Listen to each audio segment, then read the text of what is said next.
Hello students, तो स्वागत है आपका हमारे इस न्यू वीडियो में जो कि है क्लास 11th के पॉलिटिकल का थर्ड चैप्टर, जिसमें हम बात करेंगे चुनाव और प्रतिनिधित्व यानी कि चुनावी प्रक्रिया के बारे में।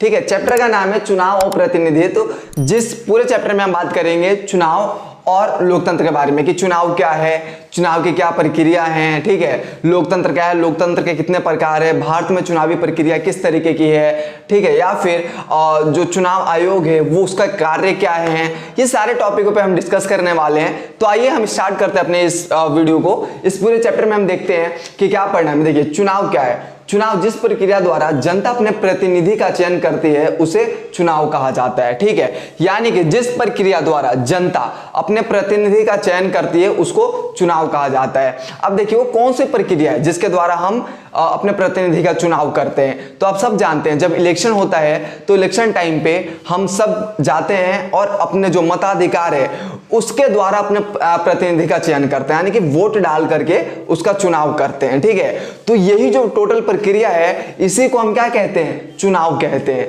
ठीक है, और एक शब्द इसमें और है, प्रतिनिधि। अब वो प्रतिनिधि शब्द क्या है इसके बारे में भी हम देख लेते हैं। तो प्रतिनिधि को क्या डिफाइन किया गया है, देखिए, चुनाव प्रक्रिया के माध्यम से जो व्यक्ति जनता द्वारा चुनकर संसद या विधानसभा में भेजा जाता है उसे जनता का प्रतिनिधि कहा जाता है। यानी कि जो चुनावी प्रक्रिया द्वारा, ठीक है, यानी कि मैंने आपको सबसे पहले बताया चुनाव क्या है, और उसी के प्रक्रिया द्वारा जिस व्यक्ति को हम चुन करके संघ की संसद या फिर राज्य के विधानसभा में भेजते हैं उसी को प्रतिनिधि कहते हैं। ठीक है, यानी कि आप देखते हैं जब इलेक्शन होता है तो अलग अलग पार्टी से अलग अलग मेंबर जो होते हैं, कैंडिडेट जो होते हैं, वो अलग अलग चुनाव चिन्ह के द्वारा खड़े रहते हैं। ठीक है, उनमें से ही हम जिसको चुनाव इलेक्ट करके, इलेक्शन के द्वारा, वोट के द्वारा उनको चुन करके संघ की संसद या फिर राज्य के विधानसभा में हम भेजते हैं उसी कैंडिडेट को हम प्रतिनिधि कहते हैं। ठीक है, जो क्या जिसको हम क्या कहते हैं, प्रतिनिधि। ठीक है, अब देखिए यहाँ पे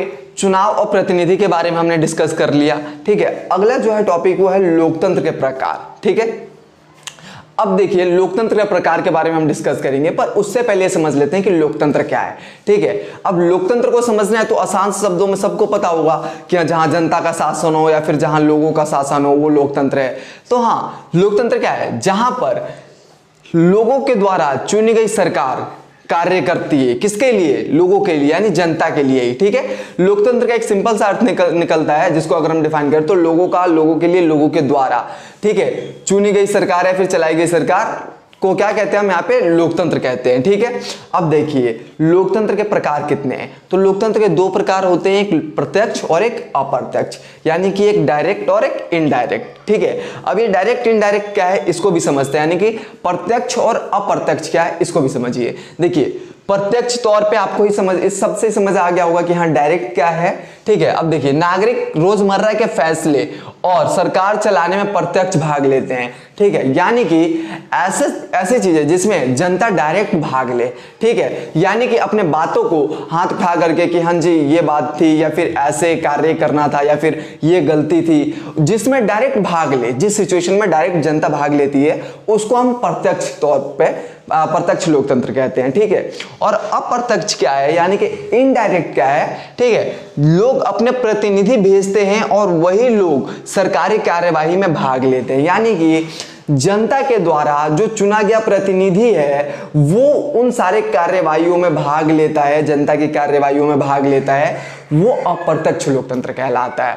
ठीक है, तो प्रत्यक्ष और अप्रत्यक्ष में भी अंतर आपको समझ में आ गया होगा। ठीक है, तो इस पूरे चैप्टर में हमने बात किया, इस पूरे वीडियो में हमने बात किया कि चुनाव क्या है, चुनाव के साथ साथ प्रतिनिधि क्या है, और प्रतिनिधि के बाद लोकतंत्र, और मैंने आपको बताया कि लोकतंत्र का अर्थ क्या है, उसके बाद प्रत्यक्ष और अप्रत्यक्ष यानी लोकतंत्र के प्रकार। ठीक है, और नेक्स्ट वीडियो में हम आपसे के साथ और डिस्कस करेंगे इसी चुनाव के चैप्टर पे, जिसमें हम आपके साथ आने वाले जो भी टॉपिक्स हैं भारत में चुनाव व्यवस्था, या फिर इसमें हम बात करने वाले हैं आपके साथ चुनाव आयोग के बारे में, इन सभी टॉपिक पे हम आपके साथ डिस्कस करेंगे।